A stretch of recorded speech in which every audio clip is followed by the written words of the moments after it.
welcome back or welcome to my channel. And today is a bit more of a serious one, but one that a lot of you guys have been requesting, and it's to talk about my cancer journey and basically what is going on, what is happening.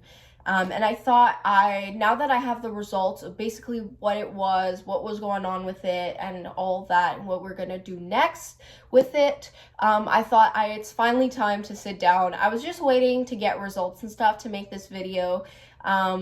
But yeah, I'm gonna be looking at this direction every so often because I have a script. I wrote down stuff just to make sure that I don't forget to mention anything. You know it's serious. You know the video is serious when I write a script for it.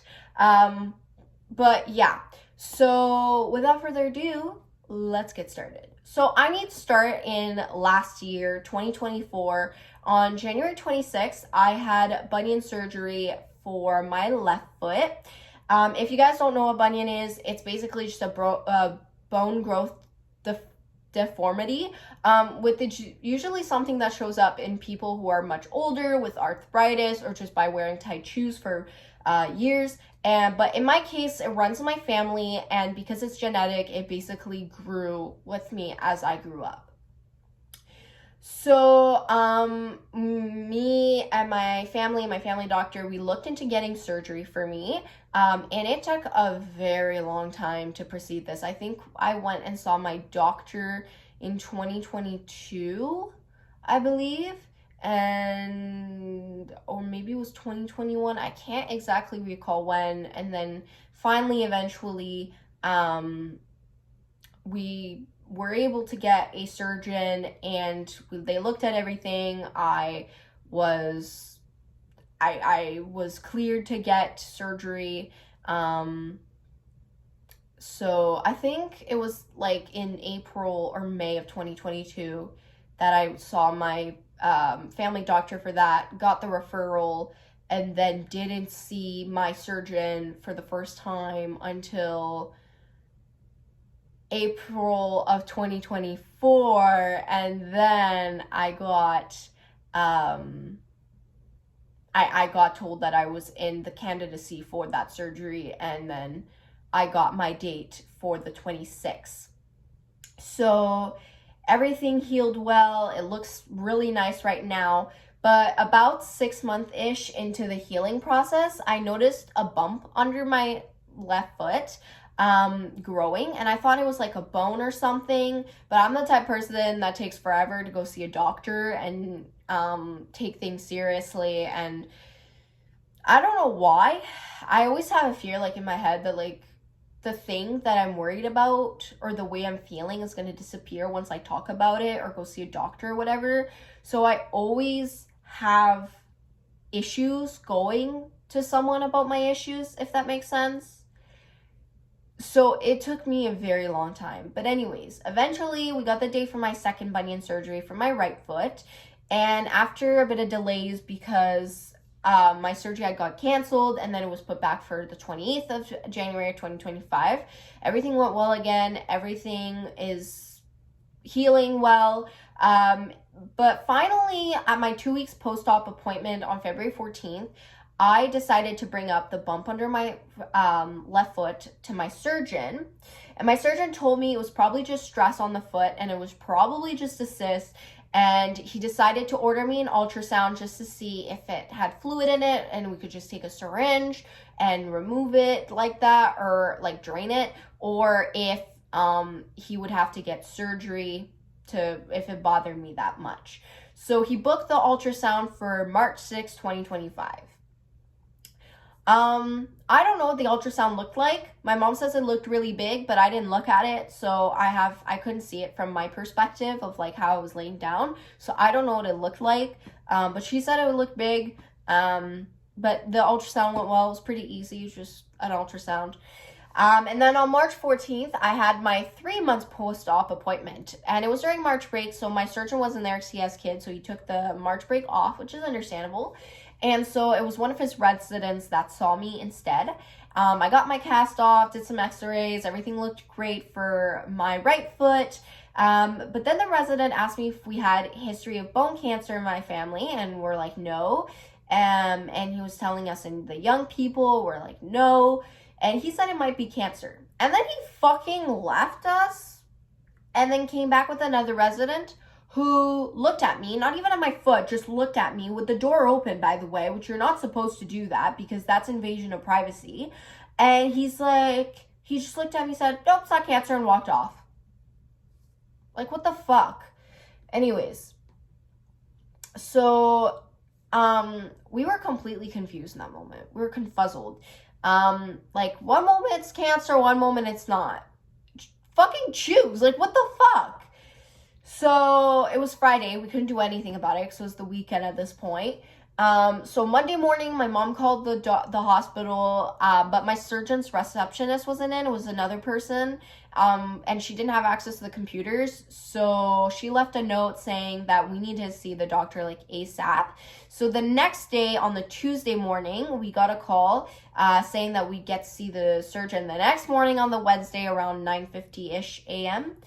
That day was honestly such a blur. Everything moved so fast. I remember my surgeon profusely apologizing for the behavior of that resident, saying how he messed up the entire week and now he was picking up the pieces.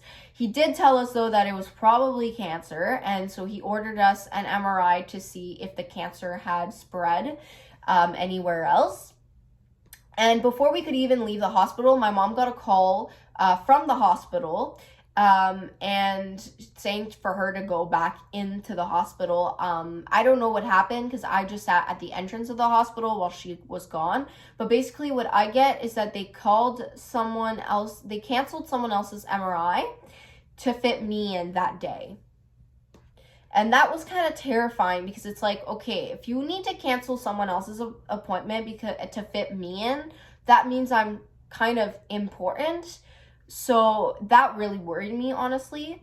I mean, in a way, it should have reassured me because it's like, okay, they're not like fooling around with this, but it still kind of scared me because like now I knew how serious this was. So my sister picked us up and she had a massive headache from the stress. So we went to her house, got the meds. I remember her dog acting super weird that day. He like wouldn't leave my side. I tried to take him to the backyard. She had asked me to take him out before we left. He wouldn't go. Like, he would just stay by my side on the deck. He wouldn't leave the deck. So I had to go back inside and she had to go out and with the dog and force him to go. And as soon as he was done, he was back at the door. He literally wouldn't leave my side. So that was kind of odd. But we went back to the house so I could change. I was covered in dog hair. At home, I started yelling at my dad. He was still in denial the entire time from the moment we heard that it might be cancer to then, like, till he was in complete freaking denial. Saying maybe it wasn't cancer, maybe they got something wrong about it. Me and my sister were yelling at him. And on top of that, it was total chaos in our house that day because, of course, out of all days was the day that we had people changing our windows. So there was, like, men walking in and out of the house using drills. It was freaking chaos. I cracked open a can of Coke and I took not even half of my sister's anxiety medication. I was so anxious, I, like, threw up some of it. I hadn't cried until we were driving back to our house because I'm on anxiety. I'm on antidepressants, and antidepressants make crying harder. So finally I was able to release some emotions. But honestly, at this point, that was my breaking point, seeing how fast everything was moving. When we were waiting for the MRI, I broke down again. I kept saying that I wasn't ready to die. I was like, I'm not ready to die. It's not my time. I was freaking petrified because, you know, I'm only 17. Like, I was like, what the fuck, guys? When they brought me in, they put an IV and they told me that I could pick a show to watch, or a movie. I went with Modern Family since it's one of my comfort shows. They didn't have South Park, which is another one I love. It's like my favorite TV show. But Modern Family worked. I mean, it's a really good show. I was okay with it. I got through about 2.5 episodes. The MRI wasn't as bad.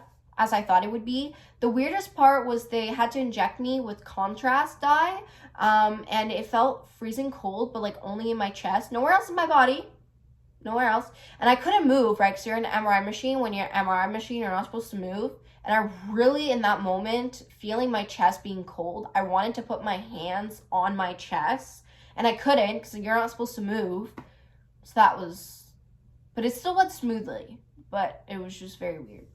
I got pizza and coffee afterwards. I had only slept for like 4 hours in total in the past 48 hours at that point, and hadn't eaten all day. So I was like drained, starving. I was all the negative emotions at this point. We got the results pretty fast. The cancer hadn't spread, which was amazing news. The only issue was the timing of surgery. Because my right foot was still healing, my surgeon had to be careful when he was gonna like place me, because obviously since we're at like a good timing at this point. The cancer hasn't spread anywhere, like everything is looking good, but you don't want to wait too long. You don't want to mess around with cancer, right?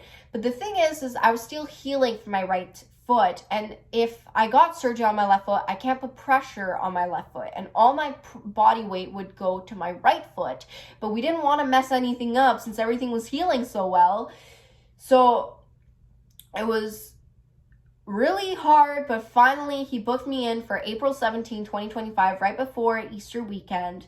That day was super hard because I was supposed to go in at 11:30, which felt super late since my last surgeries had been like really early in the morning, like around 7 a.m. We would get to the hospital like 6:30. I'd go in by like 7:30, 8-ish. I didn't actually even get in until 1:30. I was starving by that point. I hadn't eaten since midnight. I kept dozing off in the waiting room. So a volunteer gave me a pillow and a heated blanket. And not even 5 minutes after that, a nurse came in and was like, yo, a room just like, a room was open. And she was like, do you want to go in a bed? And I was like, yeah, absolutely. And she gave me 2 more warm blankets. So at this point, I have 3 blankets. I was honestly so exhausted. Because I have anxiety, they give me anxiety medication for my surgeries, and I declined it this time because I was so exhausted at this point. I just wanted to go in and get it over and done with. And like, that medication is so disgusting. I can't even explain the taste. Can't even explain it. It's so freaking gross. When I woke up from surgery, the first thing I was said was, can I have pizza? And the nurse kind of looked at me and was like, whoa, okay, let's see how you react to like a popsicle, and then we can circle back to the pizza. So I had a lime popsicle, and then she offered me a second popsicle, and I had a banana one. It was really good, but then I got my 2 slices of pizza and coffee from Starbucks. Absolutely devoured the pizza. It was so good. The surgery was way easier to recover from my bunion surgeries because no bones were broken this time, because they have to like break my foot and like reshape them and put pins in my bones, and like it's so, oh my god, it's a lot. But this one was like literally nothing compared to that. So I didn't feel any pain except from the moment I woke up. Other than that, didn't feel any pain.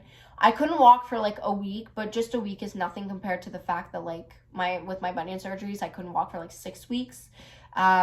Healing went really well.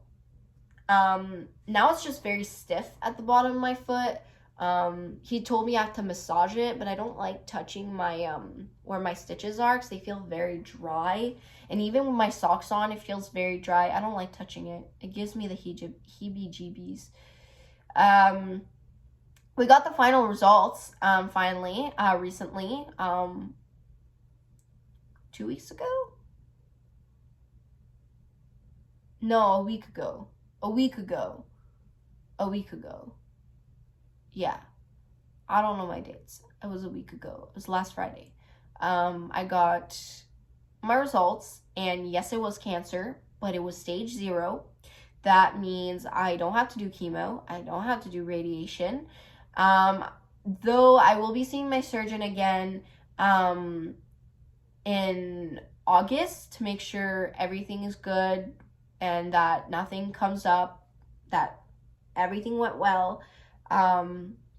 But yeah, they caught it early and I'm grateful for it. I can only thank God for it, and obviously the doctors, but honestly I owe it all to God. I couldn't have done this without Jesus. But yeah, I just wanted to share what happened and how it all went down. If you guys have any questions, just leave them down below. I'll try to answer them as best as I can. It's been a weird and intense experience to go through at 17, but I made it through, and if anything, this just shows that there's always a light at the end of the tunnel, and never lose hope. But yeah, I hope this cleared some stuff up for you guys. I hope you guys enjoyed today's video. Please give this video a like, subscribe to my channel if you haven't already, and I will see you guys in the next video. Bye!